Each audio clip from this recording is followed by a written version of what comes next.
سنائی گئی اور کس طرح کی مشقت ان سے لی جا سکتی ہے؟ کیونکہ قید وہاں مشقت سزا سنائی گئی، مشقت کس طرح کی لی جا سکتی ہے قانون کے مطابق؟ جو اس شعبے میں ان کی مشہوری ہے ان کو کہیں کہ قیدیوں کے ساتھ کرکٹ کھیلیں. تو صاحب جو خان صاحب کو سزا سنائی گئی کتنے عرصے تک یہ سزا برقرار رہ سکتی ہے؟ یہ تو سزا برقرار نہیں رہے گی. اچھا، یہ تو پہلے دن معطل ہوگی. پہلے دن ہی؟ پہلے دن جج صاحب کے پاس کوئی، جب جج صاحب کو کہا گیا کہ جج صاحب اس کیس میں ہمیں ملزم کی 342 کی اسٹیٹمنٹ ہی نہیں ہوئی. اچھا، ملزم کا موقف ہی نہیں آیا.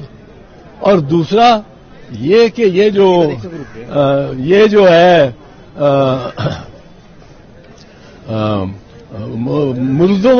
ملزموں کے کو استغاثے کے وکلاء نے ملزموں کی طرف سے جرا کی ہے اور ملزموں کے وکلاء کو جرا کرنے کا ہی نہیں موقع. یہ سزائیں جو ہیں یہ بنیادی طور پہ 8 فروری 2024 کے لیے، اس دن کے لیے. ان میں یہ سزائیں بالکل غیر قانونی ہیں، غیر آئینی ہیں. انہوں نے معطل ہو جانا ہے جس دن پہلے دن یہ پیش ہوئے کسی جج کے بعد.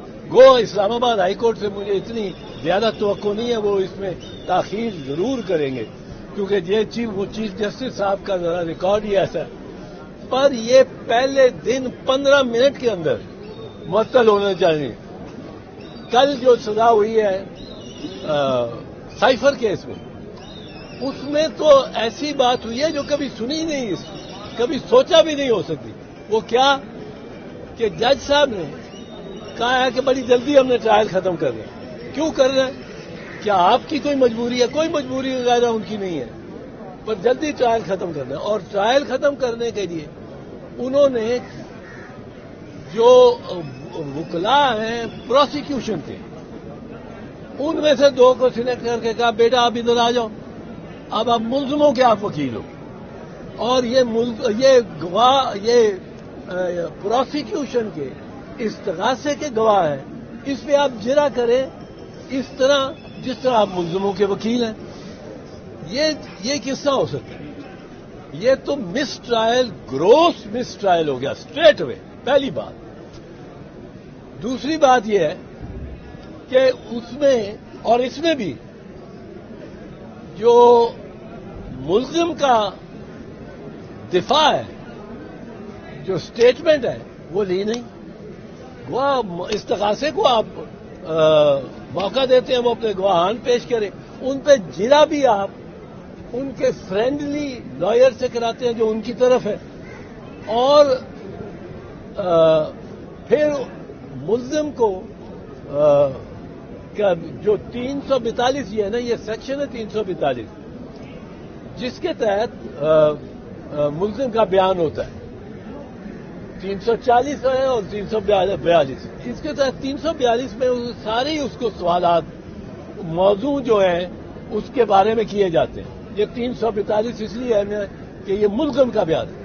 استغاثے کا سارا مکمل ہو گیا کیس، اب ملزم کا بیان ہے. اب ملزم کا بیان آیا تو اس کے بغیر بیان لیے ہوئے آپ نے اس کو سزا کر دی.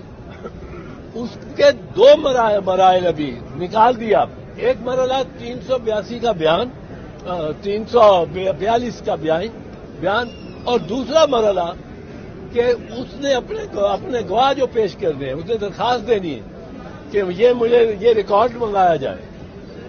اب کل کے کیس میں جو کل تھا سائفر والا، اس میں نہ گواہ بنانے کی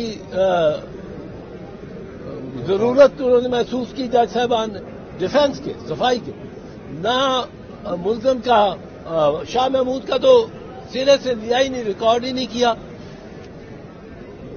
عمران خان کا جو ریکارڈ کیا بیان وہ انہوں نے اپنی طرف اس نے پڑھایا ہی نہیں ان کو، اس کے دستخط ہی نہیں ہے اس پہ. اب یہ تو چلنے والی بات نہیں ہے. لیکن افسوس اس بات پہ ہو رہا ہے کہ ایسے وکلاء بھی ہیں پاکستان میں جو ایک طرف ایک پارٹی کے وکلاء ہیں اور ان کے ساتھ ایسوسیٹڈ ہے، وہ آ کے جرا کریں گے ملزم کی طرف سے اب استغاثے کے گواہوں پہ، اور ملزم کو بغیر موقع دیے اس کو سزا دیں گے. یہ دنیا میں کہیں تسلیم نہیں کی جائے گی. اس سے جگ ازائی ہوگی پاکستان کی. اس پہ جتنے آرٹیکل باہر لکھے جائیں گے سب جگ ازائی ہوگی کہ یہ کیسا ملک ہے جہاں انصاف کا یہ پیمانہ ہے کہ ملزم جائے کو یہ موقع ہی نہیں دیا جاتا. اب اس سے اثر ہماری معیشت پہ پڑے گا. کون آئے گا کہے گا کہ میں پاکستان چلوں اور وہاں جا کے انویسٹ بھی کروں، کیونکہ وہاں تو اگر میں ملزم ہو گیا تو مجھے بغیر سنے بغیر موقع دیے مجھے سزا بھی کر سکتے ہیں.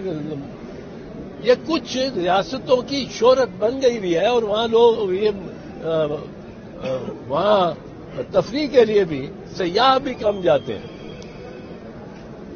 اس میں جو میں سمجھتا ہوں ضروری چیز وہ ہے، ایک کہ یہ فائل جلدی ہو اور اس کی یہ 8 فروری سے پہلے اس کا فیصلہ ہو. یہ معطل چلنی ہے کہ اس کو چل سکتی ہے، یہ 8 فروری سے پہلے ہونا چاہیے.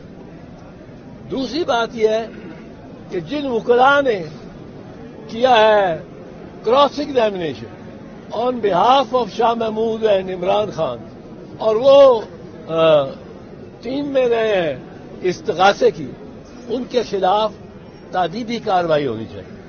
اور جو یہ 2 جج صاحبان ہیں جنہوں نے یہ فیصلے دیے ہیں 342 کی اسٹیٹمنٹ کے بغیر موقع صفائی کو اپنے صفائی میں گواہ نام بلانے کے، یہ 342 میں وہ کہتا ہے، اس سے سوال کیا جاتا ہے تم کو شہادت پیش کرو گے، ثبوت پیش کرو گے، اور ملزم کو کہا جاتا ہے. ملزم اس کیس میں یقیناً کہتا توشہ خانہ کے کیس میں کہ میں بالکل پیش کروں، اور میں یہ طلب کر رہا ہوں ریکارڈ، توشہ خانہ کا ریکارڈ جو جنیجو صاحب سے لے کے کاکڑ صاحب تک ہے وہ آپ پیش کریں. اگر یہ ڈپارٹمنٹل پریکٹس ہے، یہ ذرا غور سے سنیں، اگر یہ ڈپارٹمنٹل پریکٹس ثابت ہو جاتی ہے 50 سال کے ریکارڈ سے کہ اسی طرح ہی ہوتا رہا ہے، سارے وزرائے اعظم، سارے صدور، سارے فارن منسٹرز وغیرہ توشہ خانہ سے اسی طرح گفٹ جو ملا اس میں عربی نے آپ کے ہاتھ میں دیا، آپ وزیر اعظم ہیں، آپ نے اپنے ملٹری سیکٹری کو دے دیا کہ اس کا ذرا تخمینہ لگواؤ کیا کاسٹ، میں نے کیا پے کرنا اگر لینا، کیونکہ گفٹ مجھے ملا ہے پر میں یہ جائے گا ریاست کے ٹریجری میں توشہ خانہ میں، وہاں سے مجھے بتاؤ. وہ ایک کمیٹی بیٹھی ہے، کمیٹی اس کا فیصلہ کرتی ہے کہ یہ قیمت لگنی، وہ جب قیمت لگ جاتی ہے وہ بہت کم ہوتی ہے. یہ افسرشاہی نہیں قانون ایسا بنایا ہوا، وہ اپنے لیے بھی وہ کم ہوتی ہے، وہ آپ دیتے ہیں اور آپ کو کی وہ چیز ہو جائے. اب آپ اس کے بعد بیچیں اس کو جو مرضی کریں. مریم بی بی نے ایک BMW لے کے بیچی ہے توشہ خانہ سے، تو یہ کوئی مسئلہ نہیں کہ بیچ دی. مسئلہ ہے کہ یہ کیا یہ پریکٹس 50-60 سال سے یہی پریکٹس چل رہی ہے. اگر یہی پریکٹس چل رہی ہے تو پھر آپ ملزم کو فوجداری میں سزا نہیں دے سکتے. کرمنل پنشمنٹ نہیں، it's not a criminal act. Law کے خلاف بھی ہو چاہے پر کرمنل ایکٹ نہیں ہے. کیوں کہ کرمنل ایکٹ کے لیے 2 ضروری آنسر، ایک میں ذریعہ میرا ذہن ہو کہ میں یہ کیمرے توڑنے لگا، اور دوسرا میرا ان کیمروں کو توڑنا، وہ ایکٹ ہے. یہ مین ذریعہ، یہ مائنڈ ہے. اب یہ جب دونوں ہوں گے تو جرم ہوگا. یہ ہمارے اتنے یہاں فاضل وکیل کھڑے ہیں، کسی سے پوچھیں. اب یہاں توشہ خانہ میں اگر یہ ڈپارٹمنٹل پریکٹس ہو جائے، یہ ثابت ہو جائے کہ ہر کوئی یہ لیتا گیا باہر سے آیا. صاحب یہ بتائیں کہ آپ کا تعلق پیپلز پارٹی